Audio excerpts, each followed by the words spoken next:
Bound buttonholes. Those two words are enough to strike fear in the most experienced sewist's heart.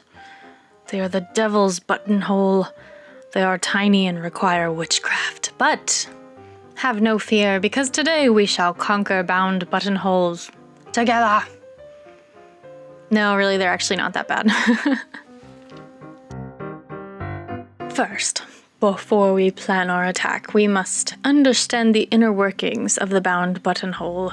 They consist of 3 layers: the self, the flaps, or as I like to call them, the lips, and the lining. If your project includes a facing or lining, you can convert regular buttonholes to bound ones. Now for the battle plan. First, we mark the lip fabric with the buttonhole markings and line it up with the bodice, etc.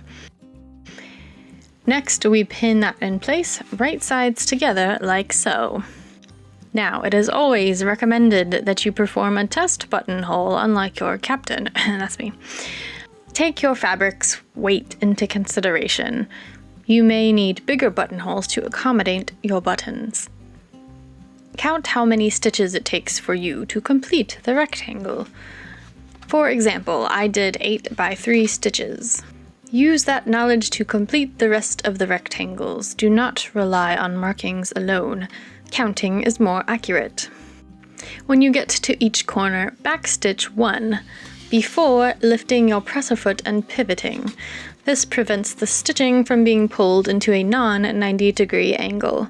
Repeat. Next, cutting. Do not let the project smell your fear, for it knows and it will take advantage of your weakened state.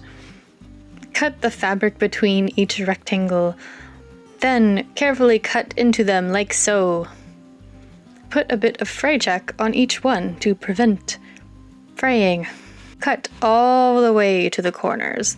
This is the key to sharp points once you turn them, which brings me to the next step: turning them. Carefully push the lip fabric to the inside of the garment. Massage it to help gain its favor and prepare it for pressing. Press the window flat, then pinch the upper and lower flap fabric upward so that it resembles a tent. Push it down flat until there are 2 folds touching and running parallel to the rectangle. Press. Next, prepare a needle and thread. Stitch the flaps closed on each side, catching the tiny triangle you cut earlier. This will lock the flaps in place permanently.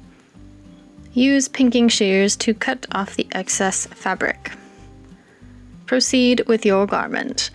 Once the lining or facing is sewn, we can begin the buttonhole excavation. Pin your lining flat in place so that it doesn't shift. Take 2 pins and place them on either side of the flap opening. Carefully cut between them. Use your fingernail or the needle to tuck the lining inward, hiding the raw edge. Using tiny stitches, secure around the perimeter of the buttonhole. You are done, and we have conquered the bound buttonhole.